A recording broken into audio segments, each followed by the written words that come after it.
I'll use the microphone today. Okay. Yeah. I think I'm the only one that's done that ever. Is your microphone on, though? Yeah, they all I did a four. whole podcast, or about 5 minutes of a podcast with my mic down here, not even in front of me, just talking away. I got a picture of it. Could anyone hear you at all? Oh, they can still hear me in the background. Yeah, My big it voice. sounds like a big echo. Yeah, it was. Yeah. But after that, Chris goes, well, today he's kind of, I said, what? He goes, look at the picture. I look at the picture, I go, oh my God. I can send it to you. I still have it. And forever will. And forever. Be a good funeral picture. Oh, absolutely. In a couple of years, yeah. More than a couple. Well, I mean, 30. you get over 55, we're all on. I'm- nobody would be no, shocked no. if any of us go once Yeah. you're over 55. Like, well, it's a little young, but They're not saying, well, he was so young. yeah, they're going to go, Why keep that life insurance? that's right. Just took more out. Figure out if. Oh, we don't have a board election, by the way. We do not. Yeah, I saw that. That's good, right? No, you're gonna have to appoint somebody now. No, we had. We Oh, had a file. another file. Oh, got who one. filed today? So Ben Husky. Okay. And Husky. Wow. Of the bodywork Huskies? Or the construction Huskies? He works in body work, but for a different one. Okay. But it's Jessica Husky's husband. Okay. Oh. Okay. Congratulations. So you really didn't check on that kind of stuff. I didn't check it. I checked earlier, but I didn't later on. So I need to check and see if I'm in charge of my own supper or if Kelly's getting it. all right, we are in the pre-show, so we will get started here.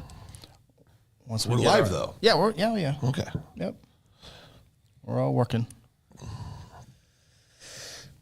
Oh, boy. See if the comments are working. Thank you for sending one, Since I guess Cody. there's no buffet here. Buffets We are all usually gone. do.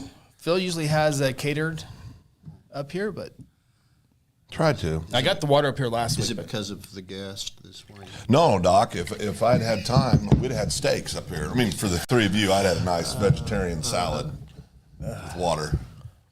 Plant-based steak. Absolutely. Those are good, actually. God, They really are. There's no chance. No, the flavor is amazing. Flavor. It is. No, I'm sure it is. people always say that I'll take your word. with bad food, like, oh, the flavor was good. This just wasn't very good. The flavor's good. Either that or it tastes like chicken. Flavor's good. Flavor's good. I'll sneak one in on you. Here we go. We're going to start the intro.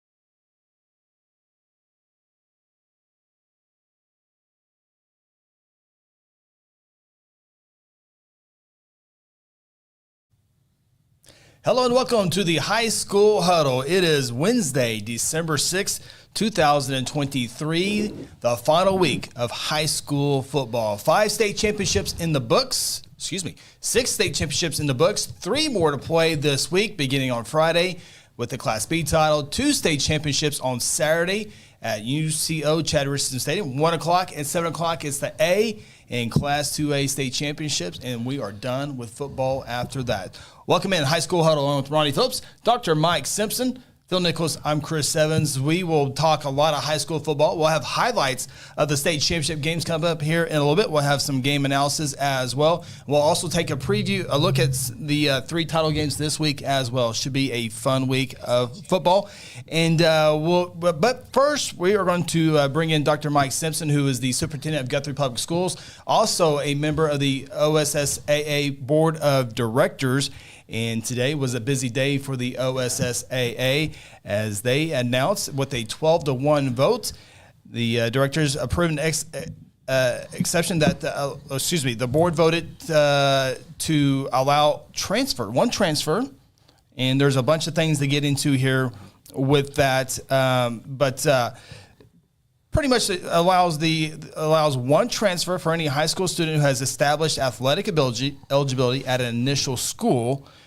And now they will not have, right now if they did that, they would have to sit out a year or move into the district. All this begins July 1, 2024, so this is not affect into this athletic season for the winter sports now underway in the spring sports, of course.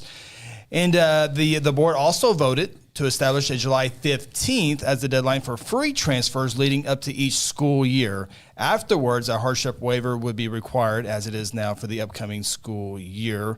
And one more note here. Additionally, if the OSSS finds that a student has been recruited to a school, that student will be deemed ineligible to participate at any level of the athletic season. So with that, Dr. Mike Simpson, this is something that has been not bubbling up just the last couple of days. This has been talked about before at board meetings, and surveys have gone out to member schools. We've had a lot of discussion about this over the past really 18 months or maybe 24 months even as internally as a board.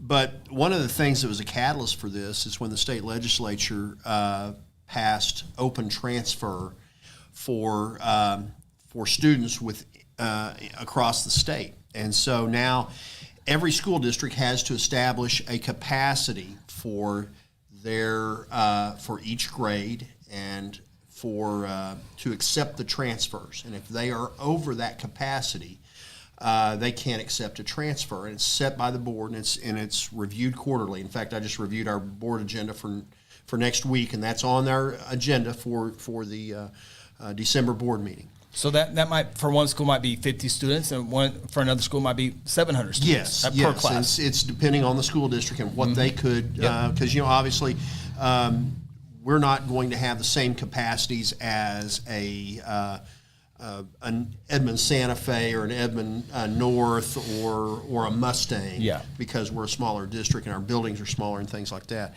So that was kind of the catalyst to this whole thing, to get it where when the legislature passed that, they did not include athletics with that. And so there was kind of a misunderstanding among a lot of folks that they thought, well, if I'm a legal student in this district, I should be able to compete. Right. Well, that's not really the case.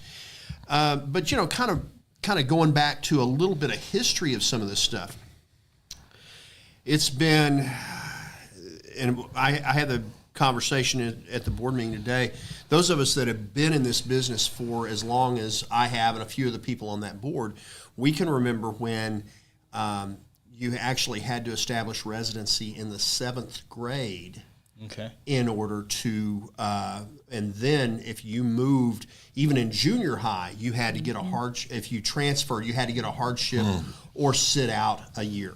Now it's the 9th grade. Now it's the 9th grade. And so we've had, we've I don't know that I'd call it retreated a little bit, but maybe we have, on some of our hardline stances on what we're allowing. And so we did that. I don't know, it's probably 8, no, it was longer than, because I've been on the board for 10 years now, and it was before that, so probably 12, 15 years ago, we did that. Part of it was the volume of hardships, and as families have become more mobile, people are not, even back 15 years ago, people were not as place-bound on where they might work and where their family might live. And so kids might go to school somewhere that's not where they live as far as the school district, because of where the family works or something like that. So that started this move, and the volume of hardships that the staff at the OSSAA was having to process was absolutely astronomical. And so that cut down on a lot of them. And then when the open transfer was passed this last year, let's be honest, we've got a lot of other external influences as well. When you look at what's happened on the college athletic landscape, it's and I'm old school. You guys know that. I struggle with all of this, but it's the times they are changing, and so rewind to a couple years ago, or a couple of summers ago, where I'm actually testifying, and Chris, you were there at an interim study about questioning the process of how we approved hardship appeals for students that did not relocate into the district where they wanted to be eligible. And along those lines, we have a process, and it has proven effective. And I think it is about as impartial as you can make it.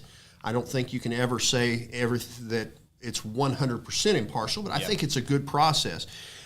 But it's hard to understand each of those cases. And having been, I'm in year 10 of that board, I've heard, there's no telling how many hardship appeals I've heard. 6 today. 6 just today. Where we may I'll read one of those hardships may have a 60-page packet on it of documentation. Some of them may have 15 to 20. But, they'll vary. There's some that are over 100. Well, you read all of that and you learn that every one of these is different. Every story is different. And so, on the outside looking in, you look at one and you go, well, that passed. I don't understand how that passed. And how did this one get denied? Yeah. But there's always a story there.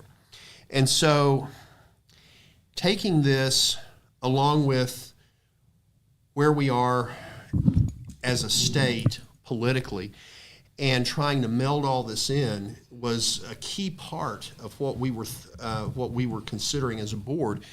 Is we wanted to be proactive and put ourselves in a position where we're not told by the legislature, you're going to do it this way, and if it's screwed up in a year or two, we'll come back and we'll fix it.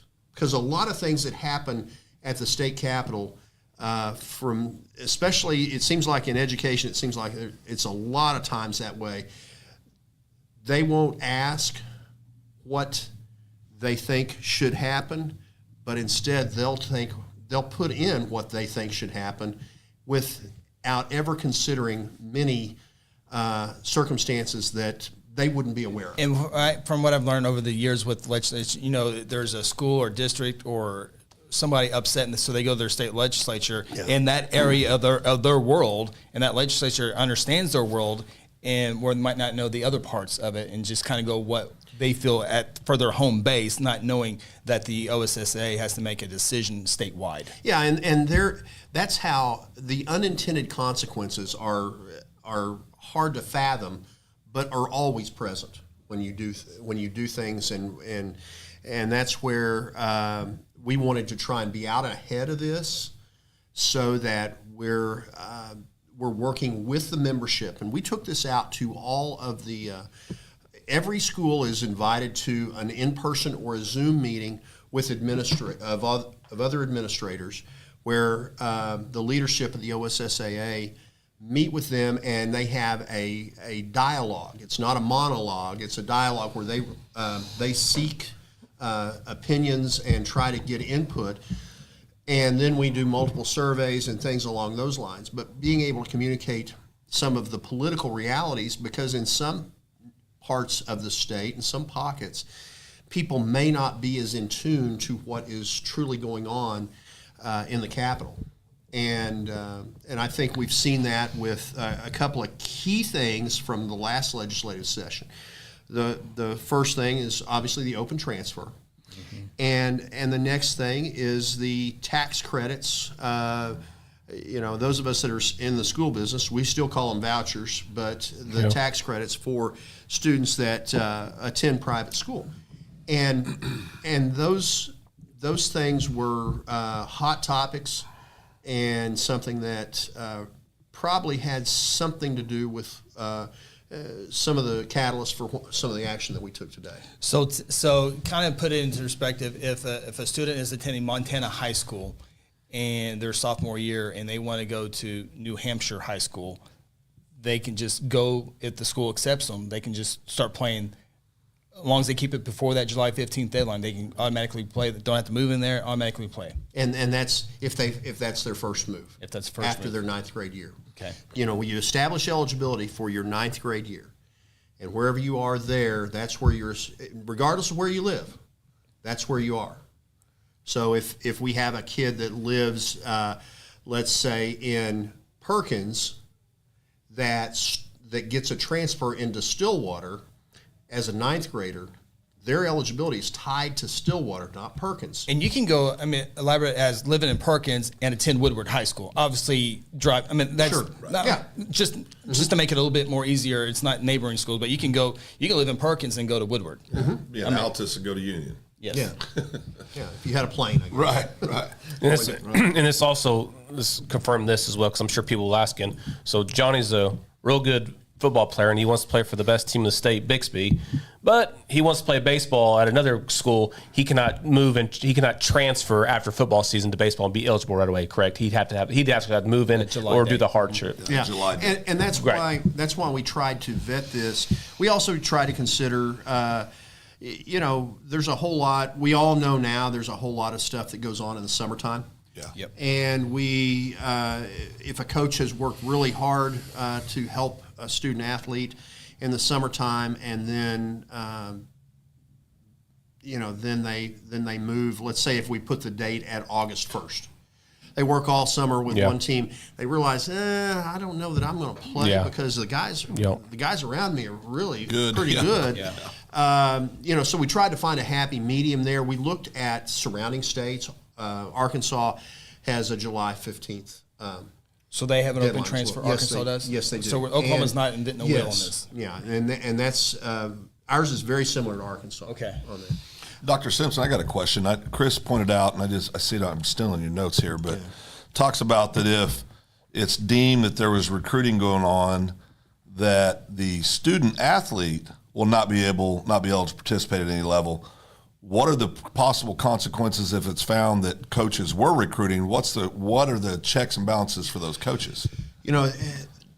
Historically, that's been, let's be honest, that's been hard to prove when we've had some things like that. But the school that they are employed by would be placed on some type of probation. Okay. And that would be obviously come through an investigation and some opportunities to appeal to the board and things along those lines. Right. Norman North football coach Justin Jones, who's also the president or whatever it is, the Oklahoma Football Association, told one of the writers, this could potentially change the landscape of high school athletics. I'm interested to see how districts throughout our state change or if policies are amended to accept transfers. There will certainly be a new normal. Yes. Do you see this bringing in possibly more transfers? I mean, say there's 85 a year. Are we looking at possibly 145 now? Hard to say right now, Chris. The thing that I've looked at Guthrie and what we do because we're busting at the seams. Right. We were very intentional about when we set our limits of working with the board about just our practical capacities across the district. But we also, districts that are growing like we are and some of the suburban districts around us, we don't know who's walking in the door on August 15th. Yeah. And so I kind of made the call of we will not accept new transfers until after the 10-day drop, which generally is around Labor Day, because I want to use the numbers that we have because after the 10-day drop, once you start school, then you know who your go students are. In other words, the students that registered, that they enrolled, and they never showed up. Yeah. The ones that moved in over the summer and enrolled right before you started school. I wanted to make sure that the kids that live inside our district boundaries have the first opportunity for a desk in our school district. This kind of throws that out the window a little bit. Yeah. And so we'll go back and meet with our leadership team to try and rethink some of this. But the other part of this is that the open transfer law created is once you are in, unless you have chronic absenteeism or a discipline issue, you're in. Yeah. So once you're in, you're in. And that's on the transfer side of things. That's not really eligibility, but that helps stabilize what our capacities are, and I don't know.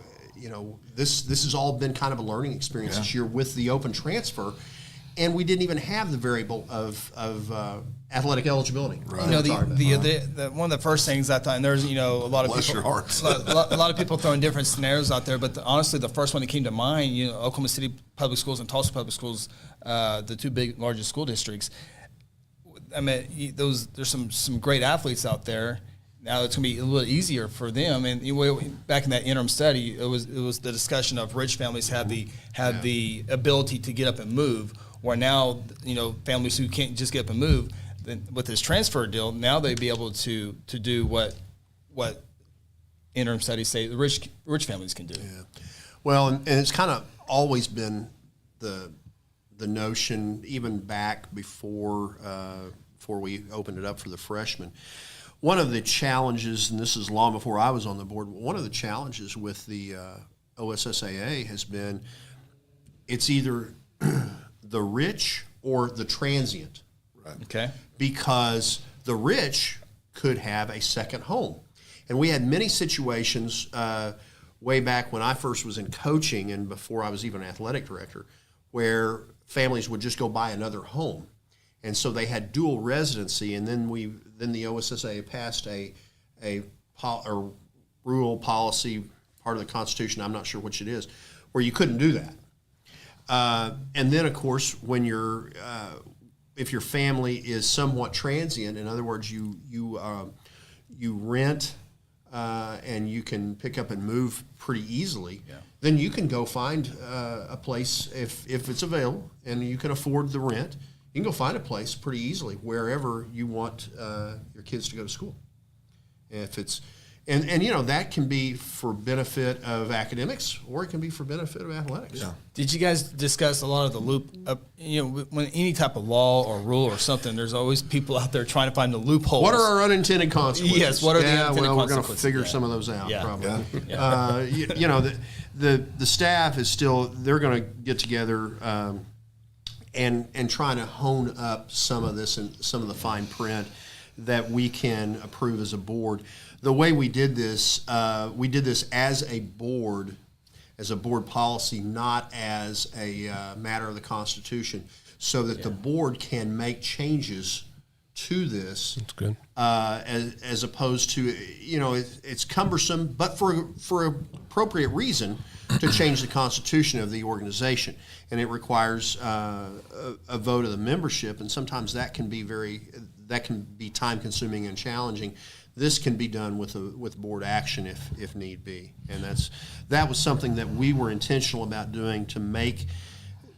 It's more of a shift on the fly if we determine that needs to be something done. David, go ahead. Go ahead. All I was going to say is one thing I do know is just a parent of past athletes in the state of Oklahoma, and then we've had a privilege of getting to know a lot of the people at the OSSAA with our work in broadcasting. I do know this, and I told you this a few weeks ago. I don't think the OSSA has ever been in better shape than it is right now from a leadership perspective, a staff perspective. I think that begins at the top and goes all the way down. I trust the people that are there, and I think that's the thing. Your guys' hand, at least from my perspective, this is just me talking, was really forced, and you've got to do some things to, like you said, to get out ahead of it and to make sure that we have control, to make sure that professionals know what's best. And that's the thing that always concerns me is, there is a time in everything where you got to defer to the people that know. And so that's where I find myself on this. Yeah, and that's what I was going to read here. Executive Director David Jackson said, we do feel like this is something going to be done whether we like it or not. The message is clear out of this office. We're not promoting free transfers. That's not what we're doing. We're trying to be proactive and come up with something that we feel is inevitable. I cannot say that word. Inevitable. Sorry, thank you. To control the narrative, so to speak. If we don't, who knows what will be given to us from legislation. Yeah. And I've got to really give David Jackson credit on this too, because he and I have had a lot of discussion about this through the last 24 months. We talk a lot one-on-one about this sort of stuff, and And he called me and said, Doc, you got a minute? And I go, yeah, I got a minute. These are big decisions. Are you? But when he floated it out there and said, he said, I think it's time. And I said, David, I would agree. And it was, I'm old school enough that I'd like to go back to some of the rules that were in 1992. But good year, 92. Yeah, good year. Yeah, but that's not where we are. Yeah. And so then we have to decide: do we want to craft how this looks, or do we want to be told Right. how this looks with no way to plan for the unintended consequences that we talked about? Yeah, you always hear about the worst case scenarios where a school hires an AAU basketball coach, and then their AAU basketball team that they play in the summertime are now transferring into this particular school, and now they have their AAU team playing high school basketball. Yeah. Well, and listen, see that now, yeah. The tough thing is going to be, and we were talking about this off the air, but just us, but before Doc got here, but how do you regulate that? I mean, it's just it's like herding cats. I mean, and listen, the mass majority, the super mass majority, are going to do it the right way. We all know that. It's like anything else in life. The only time you ever hear about something not doing it, it's the exception to the rule. And inevitably, unfortunately, I think for my friends at the OSA, they're going to have to deal with some of those moments, and they know that. But we got to trust in the group that's leading us through this. I know I do, and you guys will do the best you can with it. Have they talked to you about re-upping for another 10 years on the board? Well, here's the thing. I back when the state legislature talked about term limits, I supported them. I don't think it's a great idea for the state legislature, but I'm very thankful that it's in place for the OSSAA board, because the selective term limits is great. The idea, I love that organization. Yeah. It's been a great run, but and maybe it was because I was president of the board during COVID. I don't know. Yeah. It seemed like the toughest things, but I do completely agree. The things that in those 10 years that I've been on there, it's like I tell everybody that works for Guthrie Public Schools, all of our jobs are temporary. Yep. And Guthrie's going to be handing out diplomas long after we're gone. Yep. But it's what we make of it while we're there. Yep. And that's kind of how I've approached the OSSAA on that. And I have 5 more board meetings. And the fact that I know that not counting. But I'll say this, and it's no secret. We're all friends here, and I really respect what you've done in Guthrie Public Schools, and I would multiply that even more so with the OSSAA, because there's so much stuff that's out of your control. But as a board member, specifically the COVID year, I remember that press conference. I saw a picture from that day to day that popped up from a file photo. And I remember Chris and I were down there setting up to get ready to start the state basketball tournament. Just finished setting up, and the guy gets off the phone and says, "Tear it down, boys, we're canceled." Press conference. You're right. And so we load and fly down to the press conference, and I remember sitting there going, "Holy criminy, what a year to be in charge of the OSSAA." That was just kind of it was surreal. Yeah, it really was. You've done a great job. You've represented our community well on that board, and you've done a lot of good work for the kids all over the state. So I just want to say that publicly. I appreciate what you've done. And that when the things when it's difficult, and when we're getting beat up publicly and things like that, you guys know I love to go to the state championship games, because when I look out there and watch those kids celebrate at the end, that's what it's all about. I know that what we're doing matters and makes a difference in their lives. Yep. And so as corny as that sounds, that's really what I believe. That's why you're in education, Doc. Yeah, and that's the cherry on the top of that whole thing. Yeah. I mean, going down there and watching those guys get their medals in the football championships this last week and get that trophy, and the kids that on the runner-up team that are in tears because of all that they poured into this, and it didn't quite happen, but all of the things that they've learned through that competition and through that hard work and the work ethic and things like that, that's what makes it work. Yeah. And I think you pointed out, the kids get their medals. The first year that we've given awarded individual medals to each participant in football. And I love it. I think that was a great decision. Of course, there's always logistics, but I think the staff's handled it so well. It's been a non-issue. I mean, they've done a great job with it. But I would as a fan, I was glad to see that. I think that's awesome. We're able to do that for the football kids. Yeah. Well, and medals will be handed out at Hall of Fame Stadium for the next 3.5 years. That was another decision. And we got that done. Good. It's good. Yeah, and that's awesome. And I told one of the other board members today. I said, it's good that we moved away for a year, because then realize what you have. You place a value on that. Plus, I think it was good. I think I know our kids that played at OU in the finals. What an atmosphere! Yeah. What an atmosphere that they'll remember forever. And I've heard so much about the Perry State Championship in Stillwater and the atmosphere that was there. They'll never forget that. Yeah. And then we can go back and play in the best softball facility in the nation, probably in the world, because it's right in our backyard. Yeah, and I think Hall of Fame Stadium USA softball not only heard from the OSSA players and coaches, but parents and fans as well. Sure. It needs to be there. Yeah.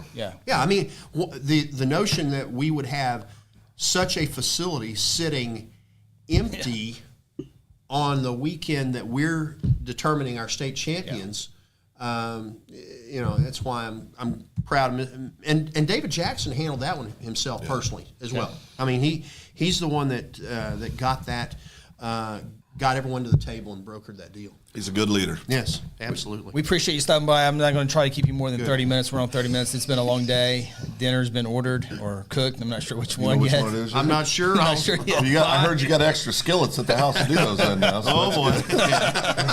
But we appreciate you stopping by and talking on a pretty big day for the association, for the sports of Oklahoma. Doc, thank you. Appreciate all you guys it. do for kids, too. Appreciate Thanks, it. Doc. Appreciate Dr. Mike Simpson, we'll take a time out and come back and take a look at the state championship games that were played last week. We got highlights, stats, and analysis, all that great stuff. Coming up here on the High School Huddle, we are presented by Generations Church.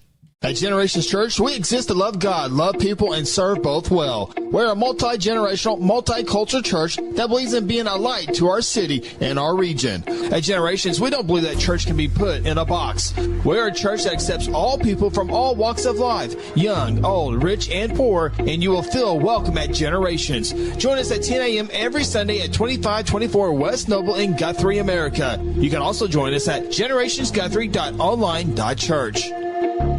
Today I'm sharing Golden Chick with the world. Are you ready to taste Golden Chick for the first time? 100% tenderloin. That's where the golden tenders come from. Marinated for 24 hours. It is amazing. Then we also got the rolls, made fresh. It feels like they were just baked. You know why it feels that way? They were. Every time I go, I love to get extra rolls, so I love it. We are being kind of photobombed right now by the one and only Clucky. Have you met Clucky the chicken? Don't get too starstruck. He's just a regular guy. One taste, and you're golden. He's on Tender. That's like a chicken dating app. Sometimes you need immediate care and can't get in to see your doctor during regular hours. With Mercy Convenient Care in Guthrie, you can walk in without an appointment and get the medical attention you need at a lower cost and with shorter waiting time than your local emergency room. The Mercy Convenient Care is located at 2919 South Division. For any concerns, call 405-282-6301. Services are provided by Mercy Hospital, Logan County. Choose Guthrie. Choose Mercy. Aspen Roofing is a family-owned roofing company with more than 20 years of experience and achievements across Oklahoma. Aspen Roofing takes pride in the personal service we provide on each job, and we strive to maintain the highest level of quality while offering our customers a reasonable price. It is our commitment to help you understand the process of getting a new roof from start to finish. Call Robbie Hudson for a free roofing estimate at 405-562-0026.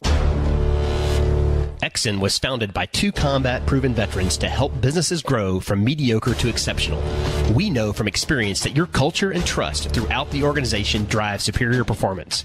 Most business owners focus on the urgent rather than the important. They are just struggling to survive. The team at Exxon helps owners identify challenges, build solutions, and focus on growth. Do you trust your team? Does your team trust you? If not, we can help. We are Exxon. Hey, you in the third row. Yes, you. When was your last dental checkup? Dr. Louis Turney and his staff provide dental care in a fun, relaxing environment. Still not convinced? Prefer to sleep through your appointment? No problem. We can do that too. Our staff can ensure you have a relaxing experience no matter what. Got kids? Hey, so do we. Come see what all the moms are talking about. Our kid-friendly staff loves to provide care to even the tiniest of teeth. Give us a call today. We've got the whole family covered. Give Dr. Louis Turney a call at 282-7600.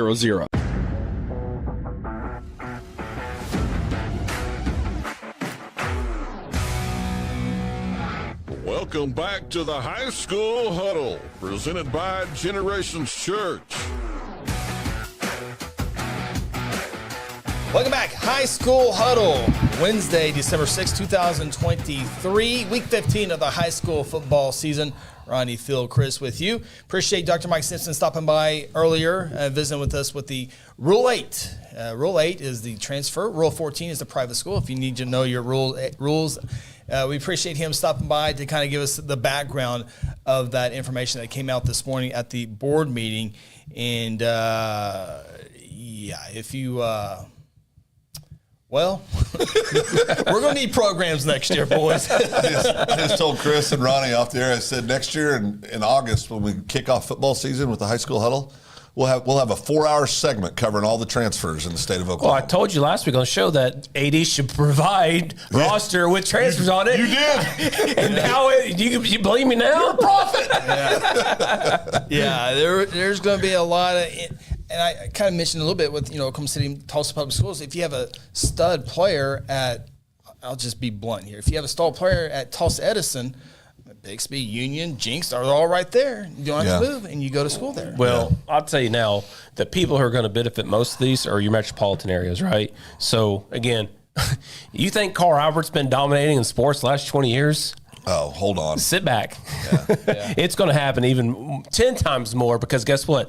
These kids don't even have to move into the district. They can take online classes and never step foot in the halls and play for Carl Albert. So you're going to get the best in Midwest City, Del City, Choctaw, anywhere around here. How many kids are going to move into Bixby next year? Exactly. No, they don't have to move into Bixby. They don't have to move. Sorry. Yeah. How many kids are going to take online courses at Bixby next year? You think Bixby's been dominating the last 10 years? Same thing with Carl Albert, Bixby.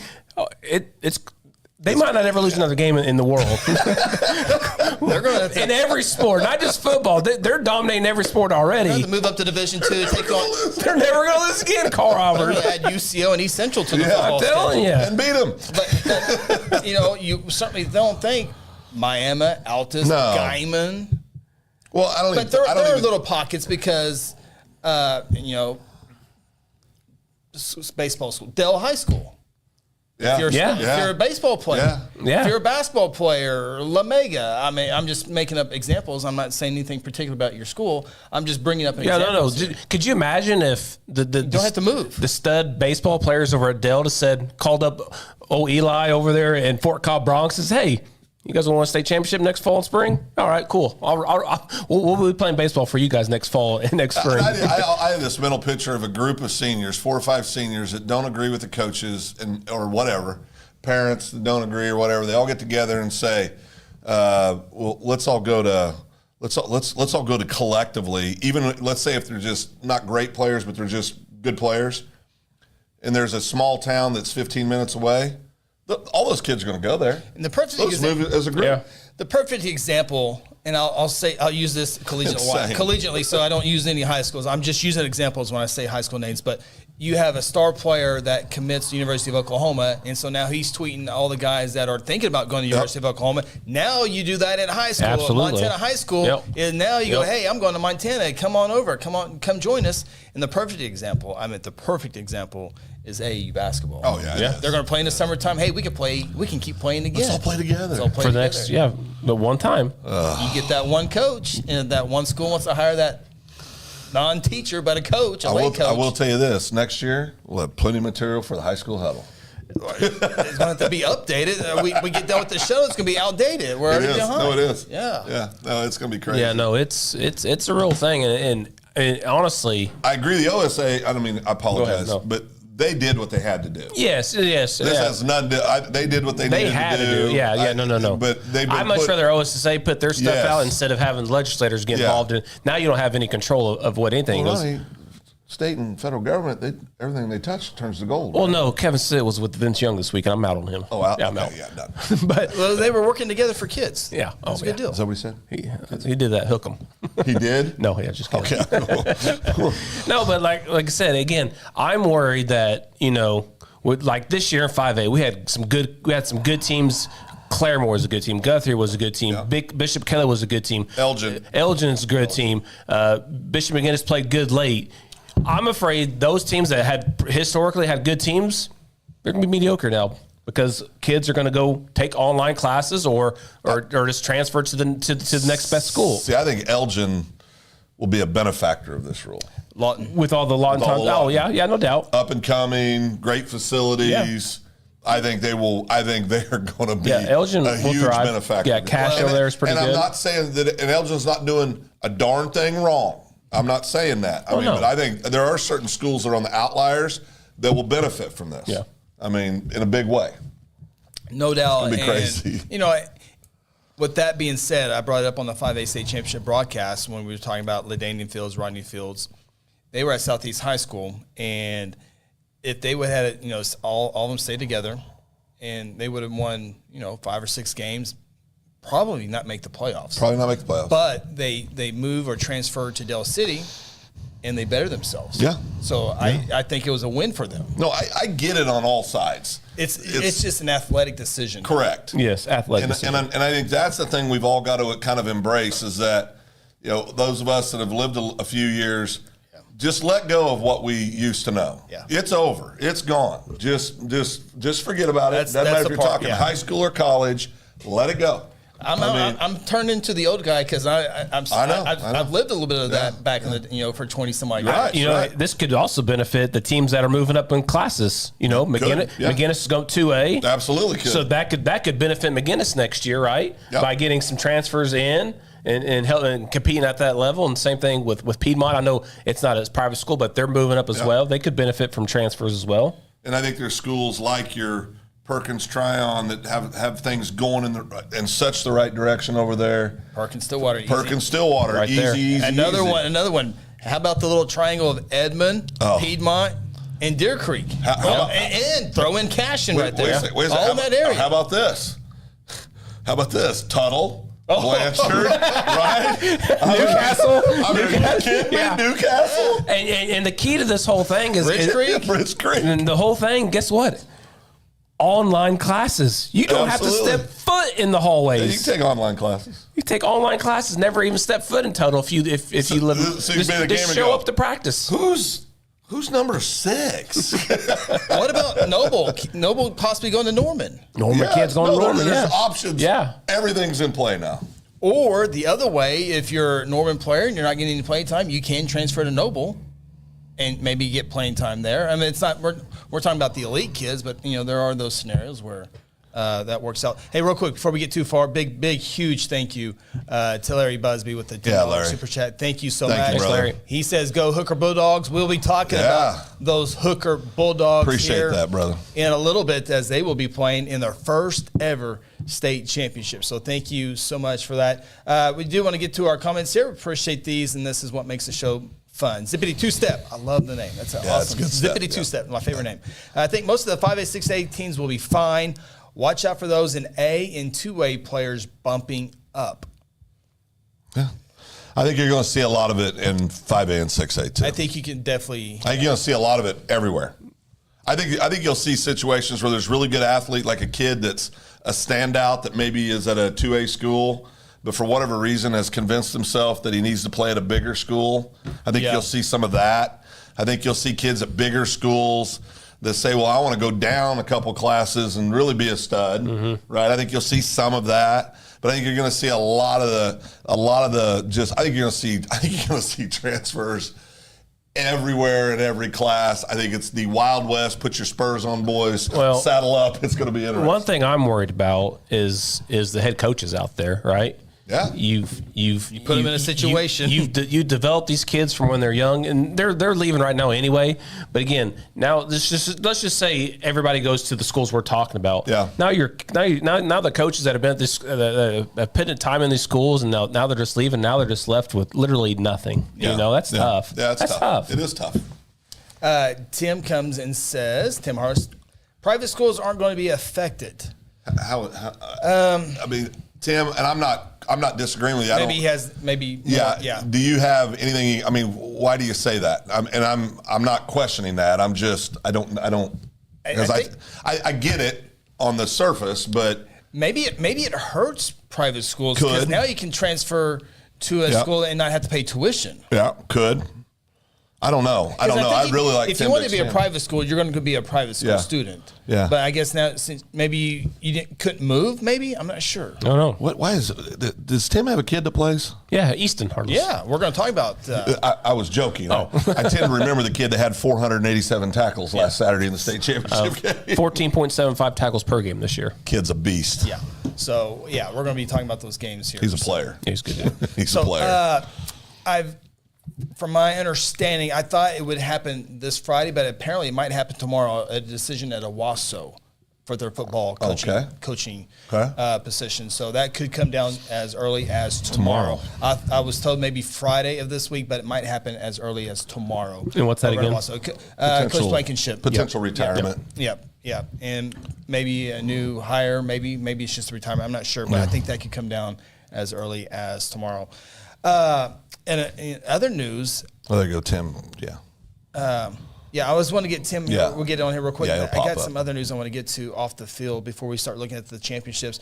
Tim says it still costs to go to private schools. Most students don't live around the private school district. Yeah, that's kind of what I was. Yeah. That makes sense. Tim and I were on the same. Yeah, same that makes path sense. There, so. Of course, they've always been very generous with scholarships in private schools. Yep. You can work the concession stand. You can work. You can work. There's all kinds of ways to work. All kinds of ways. Yeah, all kinds of ways. So the first coaching, maybe Owasso this week if that comes through. But the first one that it was interesting is Lorenzo Williams is out at Westmore. That's crazy. And I got a little bit of some coaches on Twitter discussing this deal. But Lorenzo Williams, the head coach, the former head coach now at Westmore. 6A1 coach of the year. 6A1 coach of the year. And they go 7-4, I think it was this year, 7-5 this year. Defeated a couple East Side schools, including Broken Arrow and Jinx, who made the state finals. And he will stay on as, I think, the track coach. And really, if MJ Graham doesn't transfer into Westmore, it might not be. Seven wins might be a stretch. 4 or 5. But more public schools and Lorenzo Williams have parted ways regarding football coaching duties. District Athletic Director Brian Fitzgerald said in a statement, Coach Williams remains on the teaching staff and will serve as a track coach. So starting to see maybe football, coaching. We always hear about them all the time in college. And this is another great talking point here. Coaching on the college level in NFL, if you don't win, if you don't produce, you're going to get fired. Now, high school is a totally different animal. Totally different animal. Yeah, But is it sneaking in? Well, I think a little bit? But we don't know if that was correct. We don't know if coach says, you know what, you might have family reasons.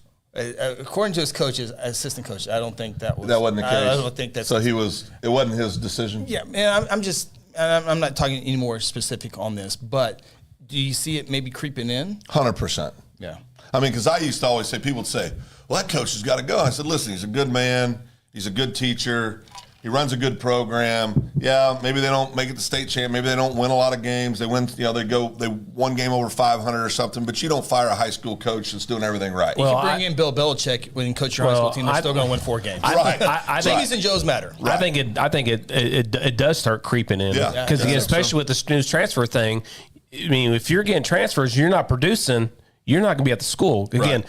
High school is now is college football 2.0. I mean, it is now a business, whether you like it or not in high school football. Well, and one of the very first topics we talked about this year on the High School Huddle was coaches' salaries. Yeah. And they're up there. Way up there. There's more expectation. Yeah. So is it fair or not fair? I guess it depends what school you're or what you go into. Well, and I want to say this, and I want to be really clear about this. I'm not complaining about this personally, okay? Right. But you hear a lot of people talking when a coaches football makes some of them well into $130,000, $140,000 a year, and they're not teaching. They're running the football programs. They have the expectations of win, right? Because there's a lot of teachers, a lot of their peers are sitting there going, really? And so, and I'm not saying that I think it's a problem that coaches.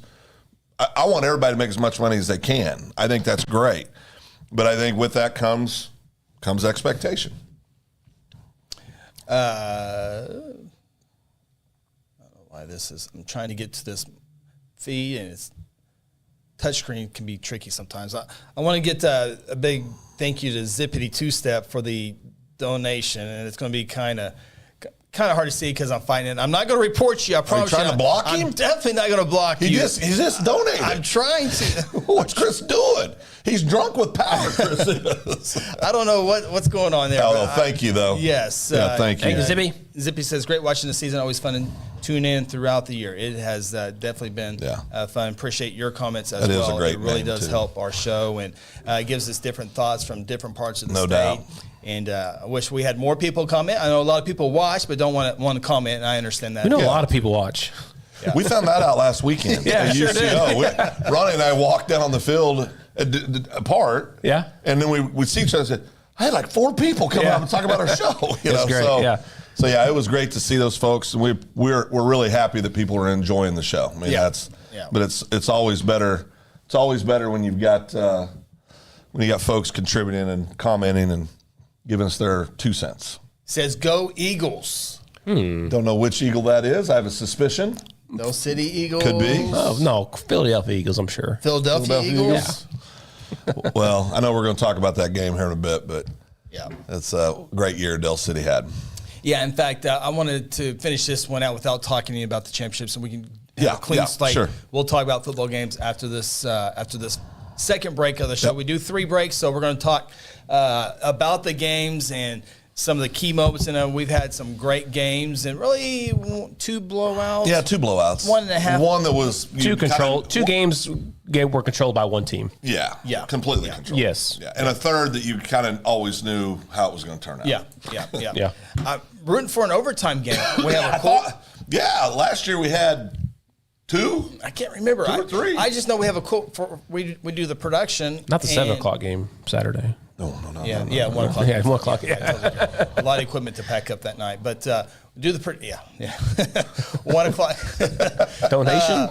But we have a cool graphic we haven't been able to use yet for overtime. I'm going to be able to use that. So okay, we're going to take our next time out here. When we come back, we are talking games. We're talking state championships. We're talking Bixby. We're talking Carl Albert. We're talking Muskogee. We're talking. All of them. All of them. Yep. And we still got to get ready for the next games as well. Also, we have our final rankings for 6A, 1, 2, 5A, 4A, and 3A coming up a little bit later on as well. This is the High School Huddle presented by Generations Church. Aspen Roofing is a family-owned roofing company with more than 20 years of experience and achievements across Oklahoma. Aspen Roofing takes pride in the personal service we provide on each job, and we strive to maintain the highest level of quality while offering our customers a reasonable price. It is our commitment to help you understand the process of getting a new roof from start to finish. Call Robbie Hudson for a free roofing estimate at 405-562-0026. Exxon was founded by 2 combat-proven veterans to help businesses grow from mediocre to exceptional. We know from experience that your culture and trust throughout the organization drive superior performance. Most business owners focus on the urgent rather than the important. They are just struggling to survive. The team at Exxon helps owners identify challenges, build solutions, and focus on growth. Do you trust your team? Does your team trust you? If not, we can help. We are Exxon. Hey, you in the third row. Yes, you. When was your last dental checkup? Dr. Louis Turney and his staff provide dental care in a fun, relaxing environment. Still not convinced? Prefer to sleep through your appointment? No problem. We can do that too. Our staff can ensure you have a relaxing experience no matter what. Got kids? Hey, so do we. Come see what all the moms are talking about. Our kid-friendly staff loves to provide care to even the tiniest of teeth. Give us a call today. We've got the whole family covered. Give Dr. Louis Turney a call at 282-7600. Today I'm sharing Golden Chick with the world. Are you ready to taste Golden Chick for the first time? 100% tenderloin. That's where the golden tenders come from. Marinated for 24 hours. It is amazing. Then we also got the rolls, made fresh. It feels like they were just baking. You know why it feels that way? They were. Every time I go, I like to get extra rolls, so I love it. We are being kind of photobombed right now by the one and only Clucky. Have you met Clucky the chicken? Don't get too starstruck. He's just a regular guy. One taste and you're golden. He's on Tender. That's like a chicken dating app. Sometimes you need immediate care and can't get in to see your doctor during regular hours. With Mercy Convenient Care in Guthrie, you can walk in without an appointment and get the medical attention you need at a lower cost and with shorter waiting time than your local emergency room. The Mercy Convenient Care is located at 2919 South Division. For any concerns, call 405-282-6301. Services are provided by Mercy Hospital, Logan County. Choose Guthrie. Choose Mercy.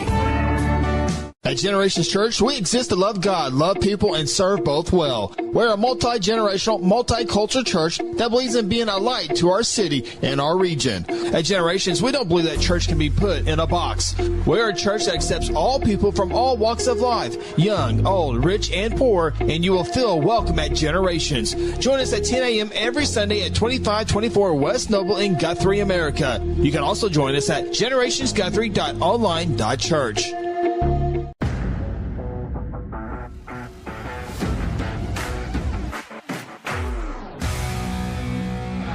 Welcome back to the High School Huddle, presented by Generations Church. Welcome back, High School Huddle. Ronnie, Phil, Chris with you. We're doing a show next week. A huddle show? Yeah. I think we got to, don't we? Okay, absolutely. Yeah. We'll do a huddle show. One more, guaranteed for sure. Next week, be sure to join us as we'll recap Class A, 2A, and Class B. We got to see who won the championship picks. That's right. Absolutely. All right, let's talk about 6A1. Let's go there first, guys. Okay. As the Bixby Spartans play for their 10th straight state championship. And we're going to talk about Carl Albert here in a little bit. And I know there's a lot of chatter early in the year about seeing Bixby and Carl Albert. You don't want to see that. Yeah. Nobody wants to see Carl that. Albert's really, really good. Yeah. But Bixby would run roll them. We've watched them. Yeah. We've watched them multiple times on streams, on broadcasts, but seen them with their own eyes at on that field right there against Bixby. I mean, or against Jinx. I mean, they made Jinx look pedestrian. No, I'm just telling you that game. We got this game the COVID year. Remember? Oh yeah, we were there. And we drove over to watch it, and it was over in the first quarter. We transferred over there. Transferred back. It would, and no disrespect meant for Carl Albert at all. No, they would get dog walked against Bixby. It wouldn't be a fun game to watch. No, it would not. So It'd be a fun game to hype up for the week. Oh, you could hype it, yeah, but it wouldn't end well. Yeah, they're so creative on offense. Oh. I mean, it's stupid. just so creative. I mean, everything they do is like, wow. They're miles ahead of everybody else in Oklahoma. And we're going to look at some of the highlights as we talk about this, guys. And the audio is still bumping, so we can We can definitely talk over these highlights. But Bixby, not only creative offensively and defensively, but their ability to play multiple players at multiple positions to stay fresh throughout the entire night. 3 quarterbacks. Yeah, it was like they were running 3 platoons in and out of there. Now, this kid's good. Oh yeah. He's a player. I got a follow from his daddy after that game. Just a sophomore. Yeah, just a sophomore.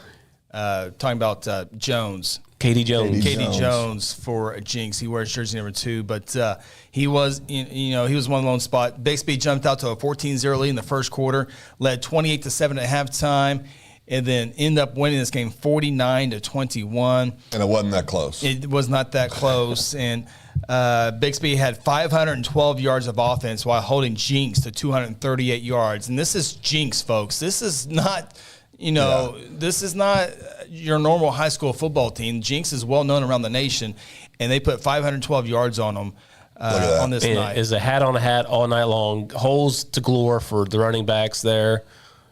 Goolsby right there had an amazing game. What an athlete.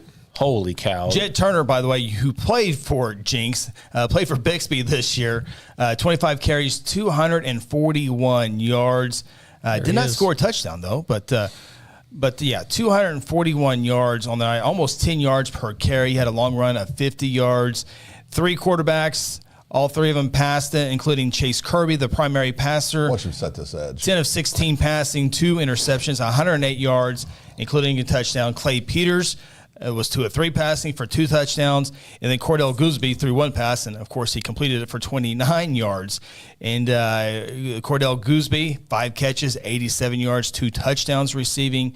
So this Bixby team, as we check out the highlight there, the Jinx kids scoring a touchdown there. The interception gave them momentum in the because that kind of brought them in 2 scores. 2 scores, I think. But then of course, this happens. Yeah, this happened the very next very next play. Yeah, 96 yards, I believe it was. Yeah, 96.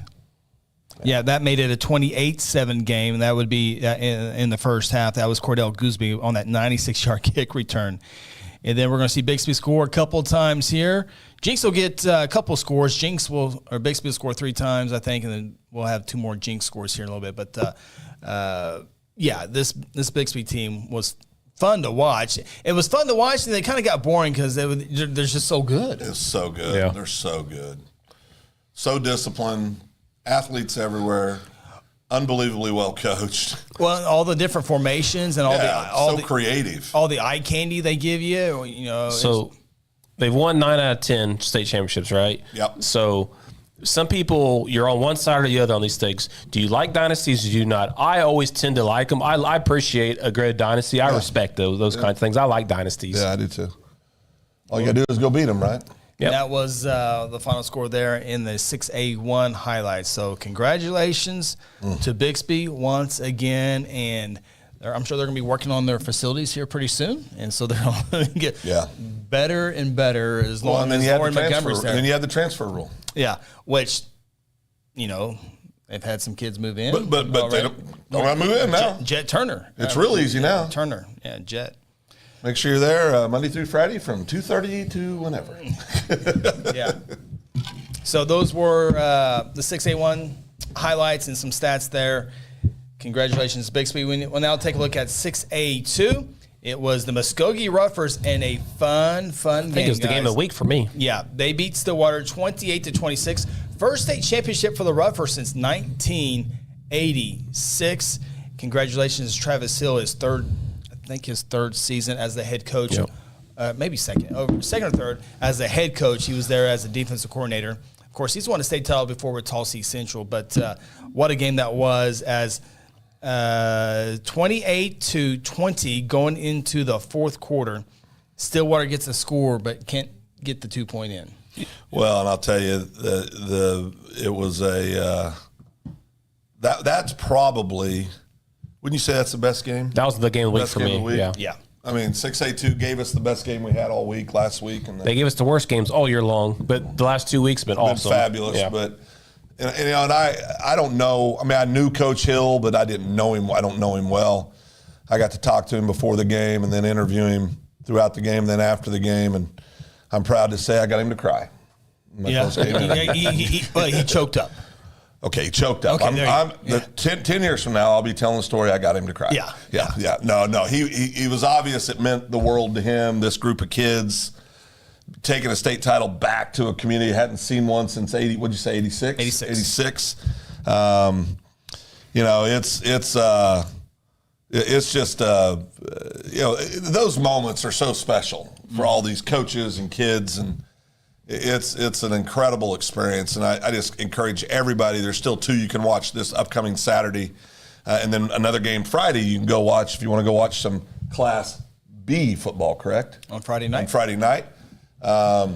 go take this in. It's an incredible atmosphere. It's a lot of fun to watch. In this game here, the largest lead for either team was Muskogee had an 8-point lead, 28-20. Coming up here in a minute, we'll see Holden Thompson. You've been seeing running a lot of yards. He finished with a bunch of yards that night. In fact, I can look it up real quick. How many Holden Thompson, who had a really good week the previous week. 35 carries, 202 yards for Holden Thompson. It had a touchdown as well, average almost 6 yards per touch. But here in a little bit, we'll see Holden Thompson score on a 2-yard touchdown with 20 seconds left. And obviously, the Pioneers have to go for 2. Do not get it. And back-to-back weeks, Muskogee wins by stopping a 2-point conversion. That is just big time. That is big time for that program. Deer Creek the week before. Grady Adamson trying to sneak in from a half yard out. Denied. And I'm pretty sure, I'm hoping we do get to see that last 2-point try come up here in a second. Here's a pass interference call. Yeah, pass interference on that call. Which was the correct call. Which brought it back to this. There is the catch. Talon Kendrick. No, that was the. Watch this. God, it's so good. That was Talon Kendrick. 13-yard pass from Chance Accord, who played at Cashion before making his way to Stillwater this year. Kid's so good. He's so good. Sorry, Chris. I didn't mean to cut no, you're good. Jamar Ficklin right there, right up the middle. He's good. He's getting ready to score on a 19-yard touchdown run to get. Right now, we're in a 14-14 ball game. Ficklin's getting ready to make it 21-14. Is he a senior or junior? He is a junior. That's what I thought. He is a junior. He's one to watch next year. Yeah. He's special. And it's cool. He's a left-handed quarterback, so it looks cool too. It looks cool. Yeah. The other thing I want to say, I want to say this. I've enjoyed all the conversations with all the coaches. Mm-hmm. None more so than the staff of Muskogee in the pregame. Well, they're fans. Oh, hits the upright. There's a big part of the game right there. Big part of the game. And if that's a high school field, that's good. That's good. Yeah, college field, the goalposts are a little bit narrow. Yeah. So that was a big part of the game. You kind of felt like that was going to be a big part of the game just because both teams were hitting each other and responding well. And so now you see the interception there. Stillwater defensive back makes a good play. And Ficklin out to the receiver. And it's getting ready to set up Muskogee's. I believe it's going to be Jamar Ficklin from 2 yards out. Comes here, pushes in. And at that point, Muskogee's up 28-20, and now Stillwater has to drive. And when you have Holden Thompson, you can exactly do that. And here in a second, Thompson's going to score on a 2-yard touchdown run, and I think that's where toward the end here in the fourth quarter. Yeah, this is the end zone where it happened. Okay. We're trying to get through all these highlights here. We still got 5A, 4A, 3A to come up here in a few moments as well. We just want to get to this 2-point try. I didn't look at the package. I really hope it's in the package. I can give you some numbers here real quick. Stop me as I look down. If we get to that 2-point conversion, it's going to be a 2-yard run by Stillwater. Then after that, I mentioned Holden Thompson's number. Chance Accord, 13 of 16 passing, 85 yards. With a touchdown, there was a fumble this is when they go down because of the fumble right there. This is the drive here. Yeah. This should be the drive. Yep. Jamar Ficklin, 21 rushing, 86 yards, and 3 touchdowns. He was 10 of 11 passing for 149 yards. As Stillwater has to go down the field and score here, and they will. With a 2-yard run, but then it all comes down with about 20 seconds left. All comes down to a 2-point conversion. And what's 15's number for Muskogee? Our name for Muskogee? Do you have that, Chris? I'm sorry. No, I would have to. Man, I tell you, that kid is a baller. He is a player. Is he a receiver? Or? Yeah, he did a little everything. Return, receiver. Ran the ball, played defense, had big tackles on defense. He's a football player. Here we go. All right, here we go. So here's Thompson. He's going, as at the 2. Yeah, right here. Here's the 2. Now you need a 2-point conversion to send it in overtime with 20 seconds left. Oh, no. Did we get it? Oh, no. Did we got it? We might have the Muskogee. You picked the wrong. I just went off what was in the system. So anyway, 2-point conversion was held, and then the onside kick, and Muskogee wins it 28-26. So congratulations, Congratulations. to the Ruffers. Stillwater trying to go back to back. Yep, that was I remember being on the field before, and Phil was talking to a couple of coaches or whatever, and they're like, "Oh, Ronnie!" And they knew that I picked them preseason to win the state championship game. So then after they won, I went down and found assistant coach Don Mays, and we had a photo. We took a photo together, and we're best friends now. Don's my friend too. Coach Mays. Well, wait. Coach Mays is my friend too. Yeah, but he's more my friend now. Not really. He talked to me. I got a picture with him. Who's this? It's Coach Mays. Coach Mays. He watches the show every week. Oh, so head coach. Hi, Coach Mason. Come say hi to me. And you're up top. Yeah, not to mention he's one of his best friends is one of my best friends, so we have that in common too. Yeah, congratulations, Coach Mays. You got to always one-up me, don't you? Oh, yeah. Oh, yeah. All right, so that leads us into the Class 5A State Championship. Carl Albert Titans take down the Dell City Eagles 35-14. And now that the game is over, I kind of, I couldn't say because we had the broadcast of that, but I really thought how Saturday went was kind of how I thought unofficially in the background to you guys. I thought that could happen. Yeah. It was going to take a lot of stuff for Dell City to overcome. Yeah. But Carl Albert, a well-balanced team. And I tell you, the quarterback play was great. The running back play was great. Receiving play was great. But Kevin Sperry really managed the game well. His ability to throw the ball just put Carl Albert to a different level. He's got an elite arm. Yeah. I mean, he's got an elite arm, and he can use his legs, I mean, he's effective with his legs as well. But it still came down to Mr. Robinson, number 21. He was the one that set the tone. And, of course, there's studs everywhere on the field on both sides of the ball. Dell City, tremendous year. Great football team. Here's the 39-yard touchdown pass. Sperry to Robinson, the first score of the ball game, 7-0. That comes at the 4:07 mark of the quarter. And then, look at this catch. River Warren found LaDainian Fields early and often in this one, as it was a fun matchup watching Fields. This is Rodney Fields out of the backfield to tie the game up at 7-7 in the first quarter. But Carl Albertson scored two times in the second quarter, going up into the locker room 21-7. Yeah, and at halftime it felt like, because they were getting the ball back, Carl was getting the ball back, it just felt like the game, I mean, there was a lot of game to play, but it just had that feel like, well, Carl Albert's going to win this. Yeah, again, it's Carl Albert. The logo on the helmet, I think, is real. Yeah, it's worth some points. Again, I was down on the field before the game started, and you get to see the confidence oozing out of Carl Albert, and Dell City ain't been there before, and I just had a different feel when I was on both sides of the school. You could definitely feel that it was completely different on the Carl Albert side because they'd been there, done that, and you can kind of tell that the Carl Albert was there to handle business. Sperry scores there. Xavier Robinson, 22 carries, 133 yards. He leaves Carl Albert as the all-time leading rusher at Carl Albert High School. Kevin Sperry, as you see there, he ran the ball 15 times for 103 yards. Didn't have to run the ball a whole lot in the regular season, but in the postseason definitely ran a whole lot more. Of course, it always helps to be in the right spot, and all the breaks go your way as well with all the great players. And they did Saturday. Yeah. I mean, it was unreal. Now, Dell City, they had moments, though. They did. I mean, they had moments. I mean, this was – they had their opportunities, too. Yeah, these are two supremely talented teams. I mean, outstanding teams. The class of 5A, no doubt, both these teams. And yeah, we got Sperry. You can't do that. Yeah. Fields right there. He just throwing across the field, across his body, just everything. Easiest interception LaDainian Fields will ever have, and right back he goes. I think there might be another one. Yeah, wasn't there like three turnovers in a row? Real quick, yeah. And that's going to happen when you have athletes like this. Fields again. He's the player.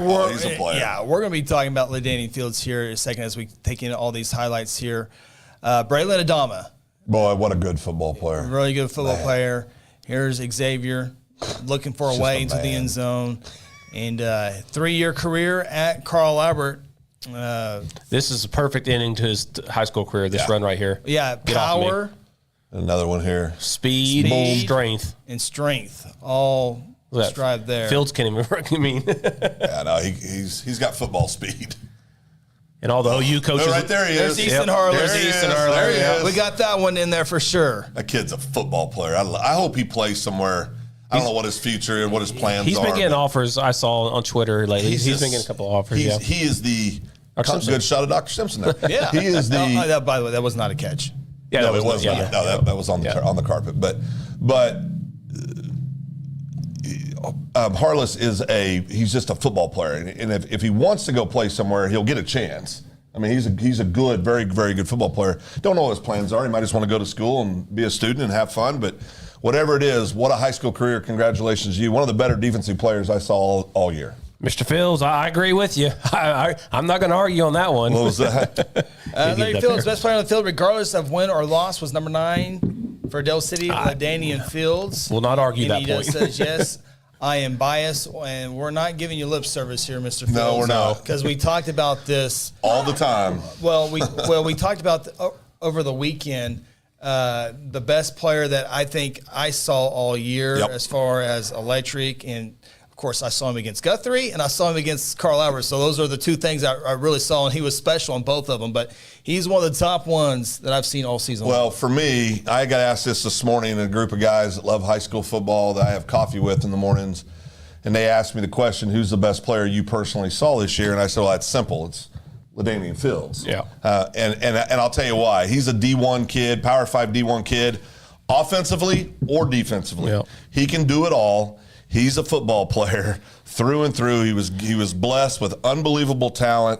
He's he's the best I saw all year. He's so good, guys. He is so good that he catches everything. Even the ones he catches, the officials call it a catch. Yeah, Remember that play? Oh, yeah, you got to. Didn't even have the ball. Well, ball kind of just came out of his hand, went 10 yards out of bounds, and the officials, he got it. No, he went to got 9, it. right? Well, that's a catch. Yeah. That's what I said on the broadcast. He's that good. You just assume he's going to make the catch. Right. The official didn't even look to see if he had the ball. He just looked at his feet to see if it had his feet because he assumed he was going to catch it. And I want a one-handed catch on the far sideline was special. And I want to say this to Mr. Fields. I don't know if that's his uncle or his father. I don't know which one it is. Doesn't matter. But I want to tell you this. You should be You should be very biased, and you should be very, very proud because that young man can get it done. Can you do me a favor, Now, though? with that said, we need to keep him in state. We need to keep him in state. Send him to OU. In state. Well, I mean, in state. You're a new fan, right? Oh, no, I'm an OU fan. Burn all my orange stuff. Send him to OU. No, seriously. In state. We need him in state. Well, we can watch him more. Maybe we can talk an NIL deal. Oh, yeah. High School Huddle, NIL deal. I'd love to see him play in state. But we're happy for him. If he ends up at TCU, wonderful. It's a great university. He'll do great things there. We're always selfish. We want to keep the Oklahoma kids here if we can. Now, I do have to say this: those schools need to step up and make sure he wants to come here. Yeah. And if you've been sleeping on him, wake up. Well, I saw all 5 OU coaches that were there. Yeah. Went straight over to Dell City as soon as that game was over to talk to Coach Jones. I would imagine they would have had an intrigue about Mr. Fields. If they haven't already talked to him, I'm sure they have. I'm sure they have. But I was talking to some folks before the game, and I asked somebody from Del City, I don't remember who it was. I said, so is TCU after him on defense or offense? And they said, well, we think defense. And I said, why? Now, he's got unbelievable ball skills, obviously. Yeah, he's really good. So as a cornerback, yeah. I can see that kid making money as a cornerback. Yeah. Now, I'm not saying he couldn't do it as a wideout, but for his size and speed and athleticism and ball skills, he is exceptionally special on the defensive side of the ball. Yeah, and it helped that River Warren was there to help to get him in the right spots and throw the ball to him. Yeah, because there was a lot of times LaDainian ran great routes that River was able to put in there. And there were times River said, in fact, I think River probably zeroed in on LaDainian a little too much. And why not? He's a good player. But I think Carl Albert, and that's the other thing, what was so intriguing about that Carl Albert matchup is it was LaDainian Fields against Tristan Haynes. Who's got offers from everybody in the world. So it's one-on-one, so a lot more resources to concentrate on the quarterback. But when there's obvious passing downs, it's third down and something, then you have a safety creeping over the top because you got to throw the ball, and LaDainian's the number one target. So you had a safety help on him as well. He was able to make some key catches on that. And the last thing I'd like to say about this is, that Del City kid or Del City team has several kids on that team that are going to play college football. I'm not just talking about the seniors this year. Yeah. They got underclassmen, 40. I think it's just his name slips my mind right now. But Rickland Holmes. Keep an eye on Rickland because he's a player. I mean, he will play Division I football somewhere. That kid is a player. Number 4, Dama, who is the epitome of a great high school fight. He's got an offer at UCL. I'm sure he's going to get other offers. He got an offer from my alma mater, Southeastern Oklahoma State. Go there, Dama. But he's a kid. If his if his stature was a little different, that he would be getting offers at a higher level. Yeah. I mean, I think that's just out of his control. But he's, I love this last comment from Mr. Fields. Do you want to put that up there? I love it. He was cooking all Carl Albert's DBs. Sorry, but video doesn't lie. I love it. Big boy ball, right? Well, that's big boy ball. I guarantee you, with those cats on the field, that's big ball. That's big boy ball. Yeah, well, it'll be interesting to see how what Del City looks like next year. They got a lot of linemen coming back. Yeah. So, but they're going to have to find a new quarterback, a new running back, and a new wide receiver. Yeah. A new slot receiver. So they're gonna be good. They're gonna be good athletic. They are every year, but they're going to have to replace some key spots on the field. I've said this once. I've said it probably 100 times over this season. Could you imagine the Thanksgiving Day backyard football games at the Field's house? Yeah, that'd be fun. Take a look at Class 4A here real quick. That's how we started the entire night. Goodness. A 2-hour, 19-minute rain delay. 2 o'clock in the morning. We got started at 9:19 p.m., but perhaps one of the better games played on the entire weekend. It's up there with the Stillwater Choctaw as well. 19-14, Blanchard wins the state championship. Congratulations, Coach Craig and the Lions, as Blanchard had a 13-7 lead at halftime, 19-7 after the third quarter. Wagner with a touchdown in the fourth quarter, 19-14. A lot of turnovers in this one. Yep. And I thought the entire second half that Wagner was going to find a way, like they did the year before, to win this game. And felt like Blanchard kept letting them in, keeping them around. And I thought, and then Wagner got the ball for the final drive. Go up, here it goes. Yeah, here we come. Here it goes. Yep. Yeah. But again, Blanchard, again, they held on, but they had 6 turnovers. That doesn't include the 2 fourth down conversions they stopped. So technically 8 turnovers. 6 technically, but literally 8 over. And they just allowed Wagner to stay in the game. And I did think, like you guys did, that, Wagner's going to take advantage. I mean, but again, the weather obviously had a factor in this because it was a very sloppy game on both sides, I think, but it's very, very entertaining at the same time. Well, and I'll say this, anytime there's turnovers, we always point out, and rightfully so, that's what cost you the game. There's 11 cats on the other side of the ball trying to force turnovers too. And I'm not saying that was the case on all 6 of those turnovers, but it darn sure was on the 2 fourth down conversion attempts. And at least 3 of the turnovers were manufactured by Blanchard. So, and Blanchard's lived with their defense all year. I mean, they've lived with that defense all year. And congratulations, and I'm drawing a blank. Head coach at Blanchard, Jeff Craig. Coach Craig is an incredibly nice man and just a great guy. It was good to see them get to hoist the gold ball. Fighting Todd Lisenbees. Yeah, Blanchard wins at 19-14. Despite Wagner having 80 more yards of offense, 370 to 290, Blanchard, Mikael Howell, 14 carries, 36 yards, really only 90 yards rushing. It was mostly through the air. Carson Cooksey, a quarterback we have been talking all season long, 18 of 35 passing, 200 yards. Did have a touchdown pass as well.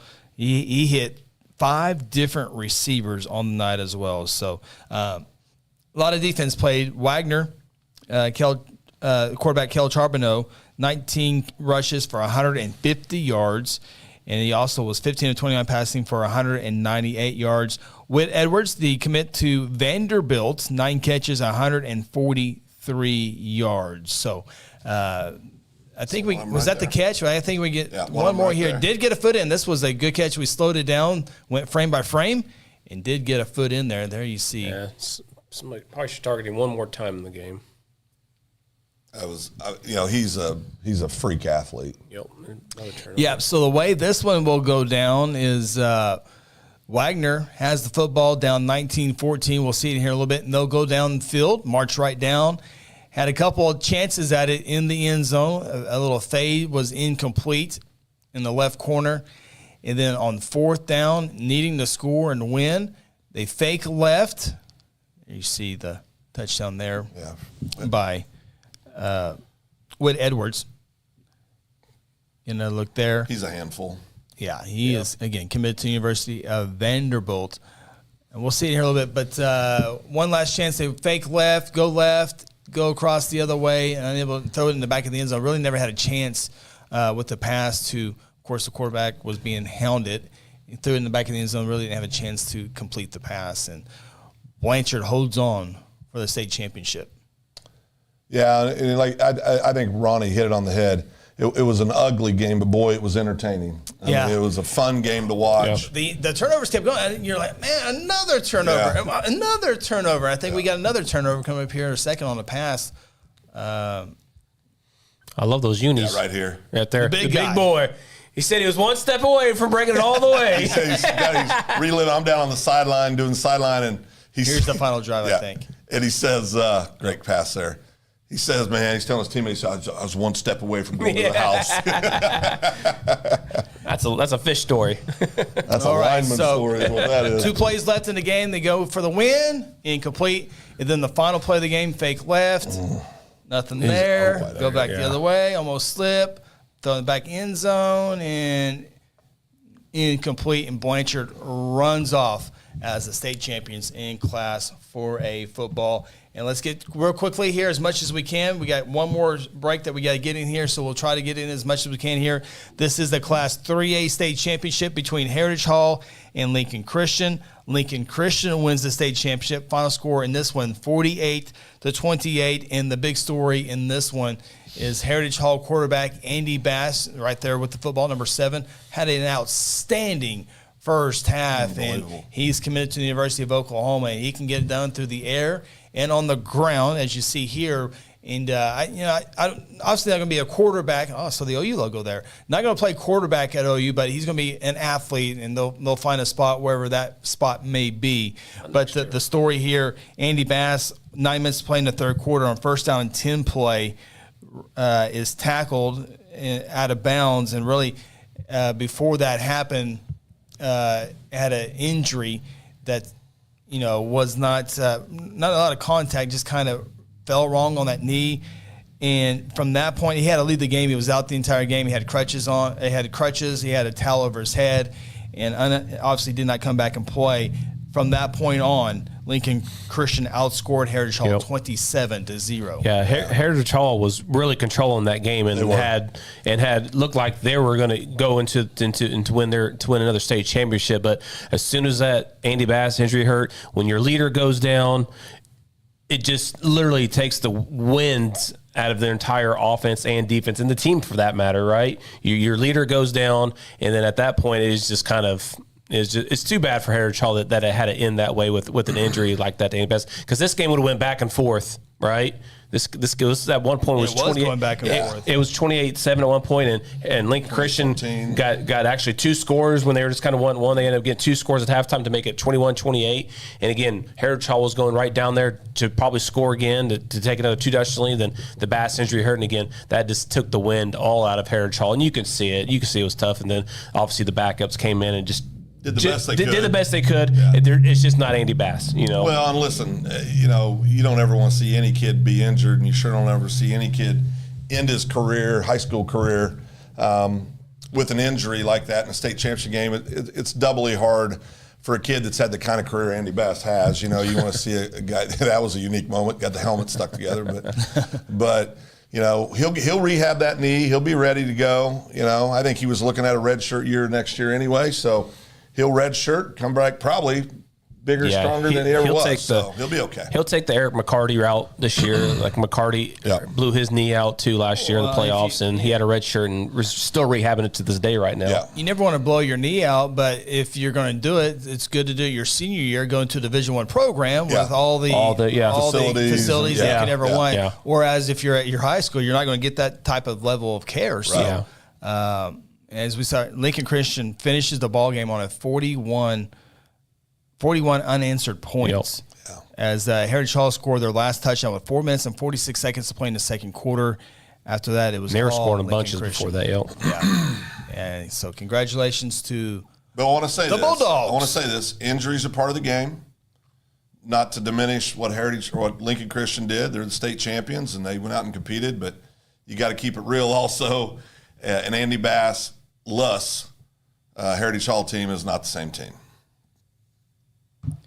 Well, Lincoln Christian had Doug Nesson on the call too. So how can that helps. I mean, that helps. That's worth 7 points by itself. Absolutely. So, congratulations to the Lincoln Christian Bulldogs, the Class 3A state champions. We need to hit our final timeouts. We will come back and give you the look down or the preview of the B, A, and 2A state championship to end the football season. We'll do that after our final timeout. This is the High School Huddle presented by our friends at Generations Church. At Generations Church, we exist to love God, love people, and serve both well. We're a multi-generational, multicultural church that believes in being a light to our city and our region. At Generations, we don't believe that church can be put in a box.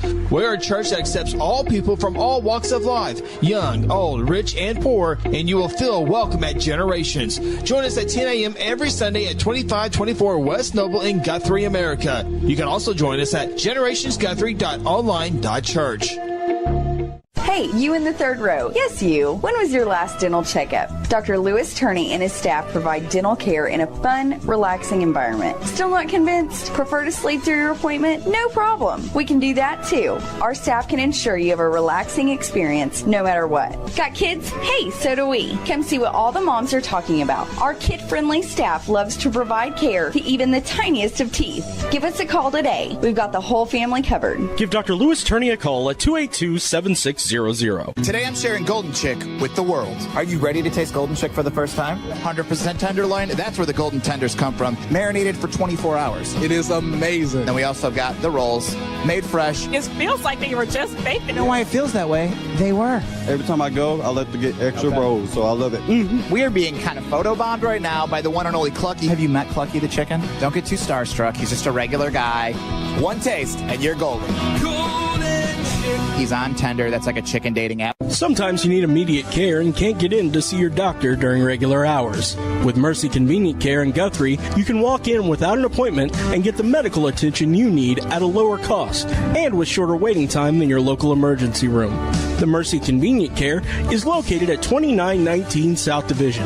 For any concerns, call 405-282-6301. Services are provided by Mercy Hospital, Logan County. Choose Guthrie. Choose Mercy. Aspen Roofing is a family-owned roofing company with more than 20 years of experience and achievements across Oklahoma. Aspen Roofing takes pride in the personal service we provide on each job, and we strive to maintain the highest level of quality while offering our customers a reasonable price. It is our commitment to help you understand the process of getting a new roof from start to finish. Call Robbie Hudson for a free roofing estimate at 405-562-0026. Exxon was founded by two combat-proven veterans to help businesses grow from mediocre to exceptional. We know from experience that your culture and trust throughout the organization drive superior performance. Most business owners focus on the urgent rather than the important. They are just struggling to survive. The team at Exxon helps owners identify challenges, build solutions, and focus on growth. Do you trust your team? Does your team trust you? If not, we can help. We are Exxon.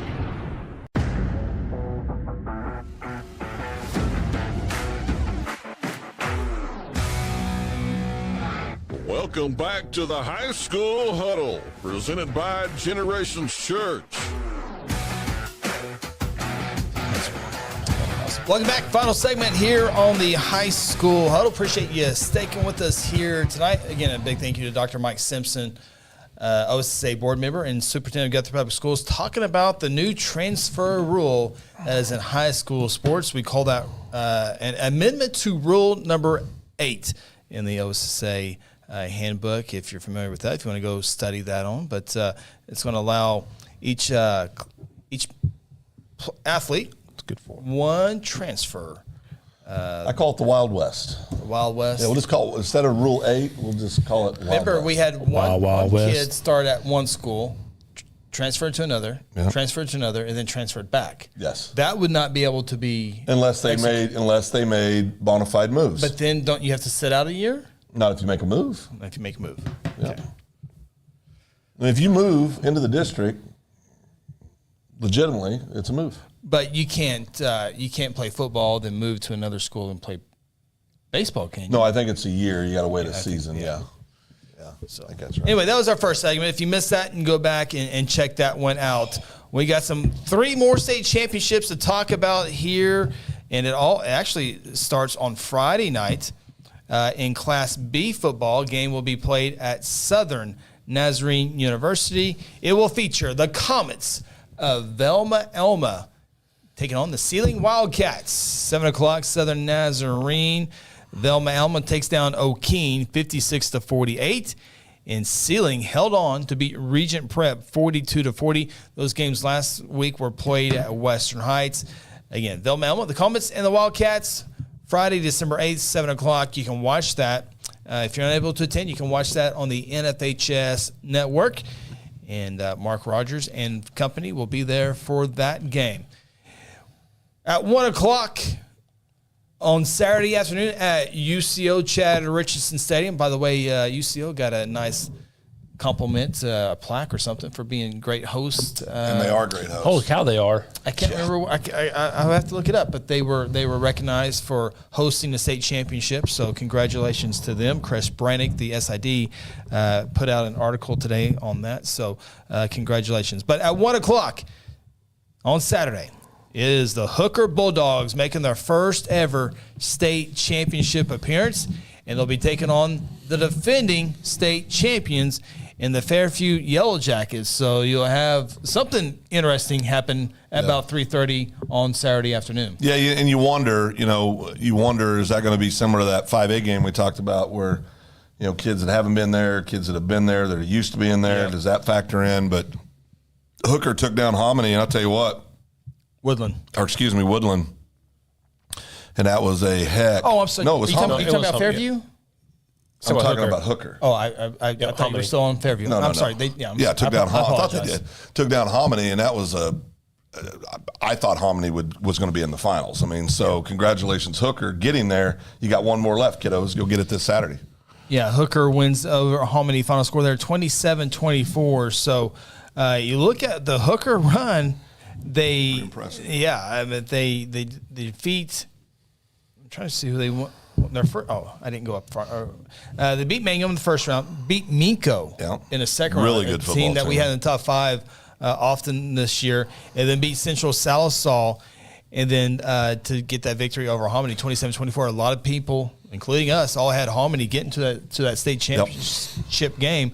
But Hooker, the Bulldogs, and we've done a Hooker football game before over in Alva, 2017. Yep. I got to see the Bulldogs up close. Yeah, that's right. So they will make the decent trip over to Eben, but I think they would travel to Florida. It wouldn't matter. Yeah, they're ready to play. Meanwhile, Fairview, the number 1 team. We talked about Coach Bernard and the quarterback Bernard, and they've been the number 1 team all season long, and they just kind of, for the most part, cruised to the championship. Beat Hobart, 62-6. Crescent, 19-7, probably their closest game. It was. Beat Stroud. Stroud had a great season. Fairview really controlled those games. And then Fairview last week over Woodland, a top 5 matchup in the state semifinal game over at Hara High School. And Fairview beats them 27-6. Yeah.